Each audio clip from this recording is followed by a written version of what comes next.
everyone, it's Sophie from Build Your Jungle, and today we are going to be talking about this stuff right here. What is it? What is it? It's sphagnum moss. You may be sat there thinking, Sophie, what is sphagnum moss? Well, there are over 300 species of this stuff. It primarily grows in like New Zealand and Brazil, but if you're in the UK like me, it also grows closer to home. A lot of it's grown and sustainably harvested in Wales. That's bloody brilliant, that is. Sphagnum moss is absolutely fabulous, darling, because it retains moisture very well. It also has antifungal properties, so weirdly, very interestingly, right, in World War I, this was used to dress wounds, and it's also suggested in like survival books and wilderness survival books to use this to dress wounds. But that also has great applications for gardening uses indoor and stuff, because out of a lot of other growing mediums and stuff,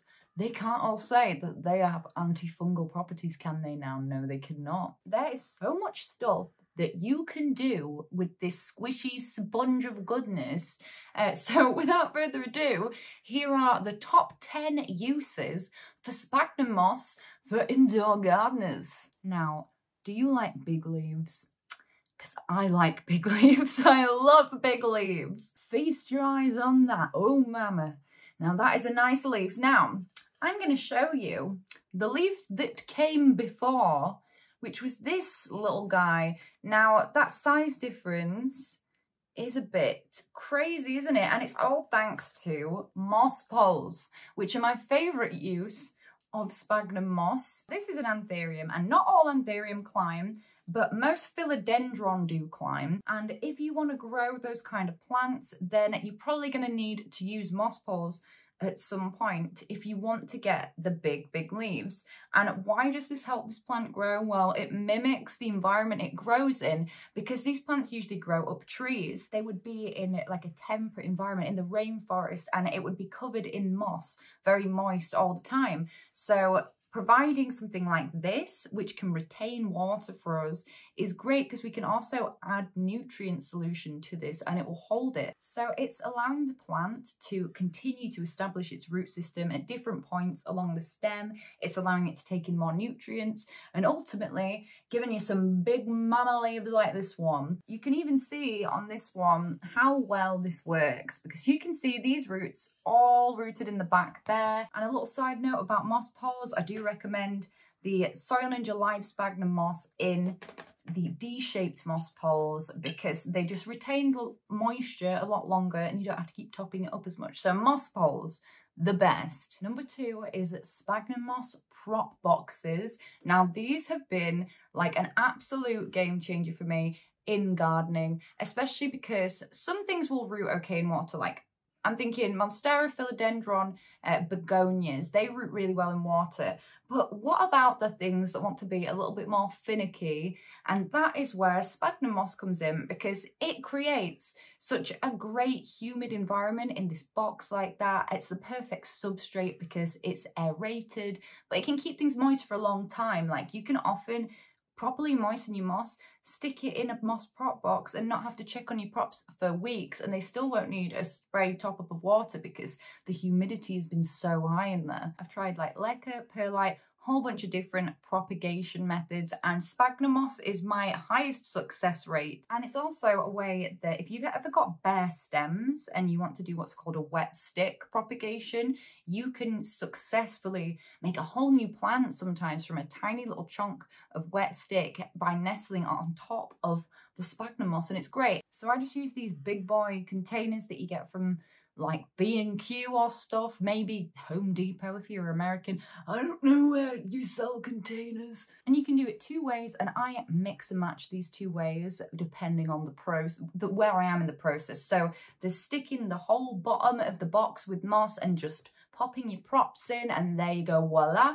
But also I like to, when things have started to root, then put them in little pots individually of sphagnum, because it stops the root systems all like intertwining and being like really annoying to untangle it all. For number 3, I'm going to ask you one question, and it is, do you like Platycerium or staghorn ferns? They are very cool, aren't they? Well, you can mount them A great way to do this is with sphagnum moss, and it allows these really cool and unusual presentation ideas. There's also a lot it can be done in a similar way, like with certain anthurium, and it's not just used for platycerium, although I feel like we see this commonly in Asian countries where people mount staghorn ferns, and it's slowly making its way over to the west. Depending on the species, some things can just be straight up just mounted in sphagnum, some things need substrate then sphagnum on top. And this also opens up another avenue of presentation ideas with sphagnum moss, and that is the Kokedama, can't remember which one it is, which is a really cool thing that we see a lot in bonsai and stuff, where plants are kind of put in this ball of sphagnum that becomes like a living pot. Use it as a soil amendment. Now, why you might want to do this is something drying out too quickly, put in a little bit of live sphagnum and it will help with the moisture retaining content of your mix. But also, if you want to make terrariums, but you're just having an experiment, yeah, and you're not wanting to commit to buying a terrarium mix, or maybe you've got other stuff on hand like a houseplant mix and moss, but you don't have a terrarium mix, but you want to make a terrarium, well then just take that mix and put the sphagnum moss into it and you've got a terrarium soil. Speaking of terrariums, sphagnum moss has two other uses for them. Firstly, when you are making a terrarium, and you usually put a layer of drainage at the bottom, like a lacquer or lava rock or something. Now, if you're then going to go and put soil straight on top of it, that will fall into the cracks, and it's not the most aesthetic thing in the world, but you can put a layer of sphagnum moss and compact it down and then put your substrate on, and it separates those two things.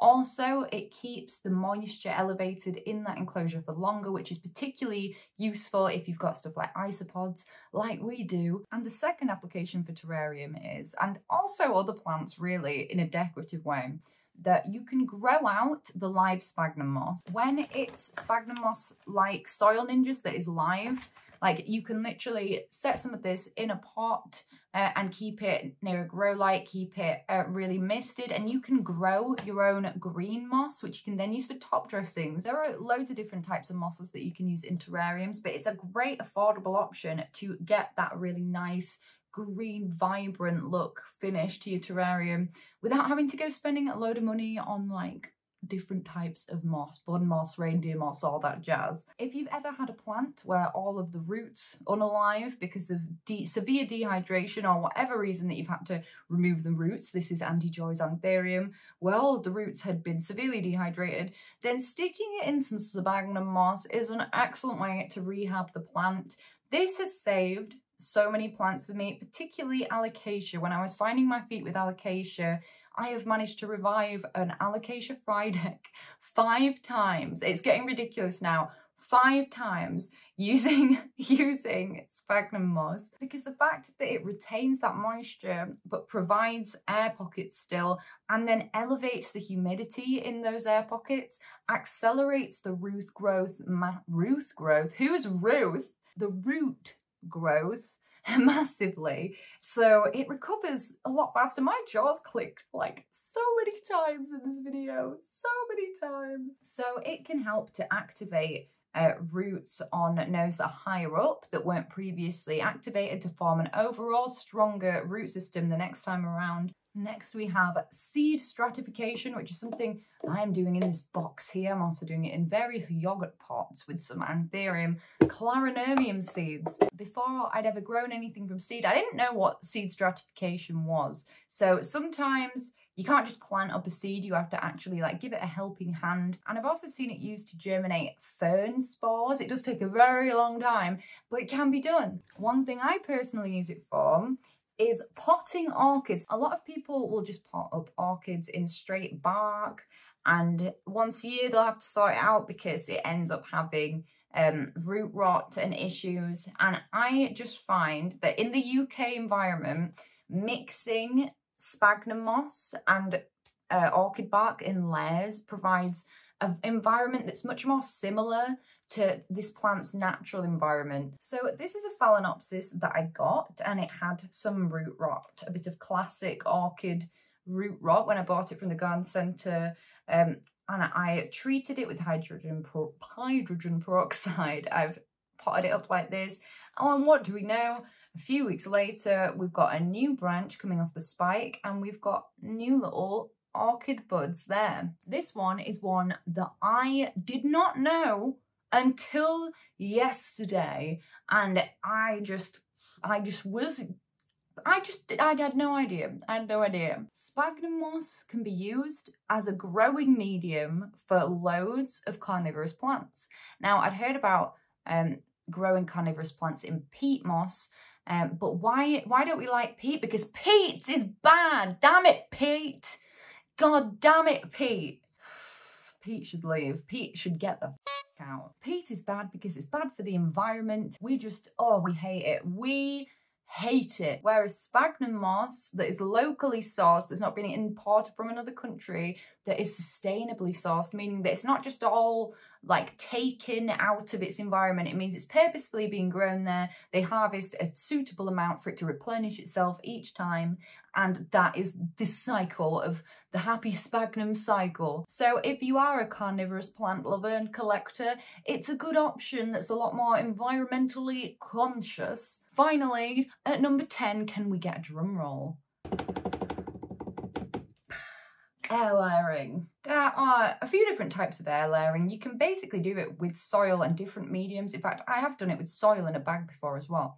But also, air layering refers to when, for example, people have a long pothos and they will put a pot of soil next to their pot and put the stem into it so another plant can start to root into there before they chop it. And it's basically the same concept as that, but with sphagnum moss. And sphagnum moss is the absolute best for air layering because when it's moist, it doesn't have to be super heavy. Whereas when soil is wet, like you can't control how wet it is, if you see what I mean. So in a little bag, having some misted moss is a lot less heavy, which is better for smaller plants. Air layering is fantastic for two types of plants. Plants that are either very expensive or dear to your heart that you don't want to risk clipping and then them not taking in whatever you're rooting them in. And number two, plants that are difficult to root or slower to root. Like, for example, people do it a lot with Monstera albo, and it's because it's a slower grower, it's slower to root, it can often be difficult to root. Anyway, that's going to be it for today's video. I hope this has given you some gardening inspiration of what to do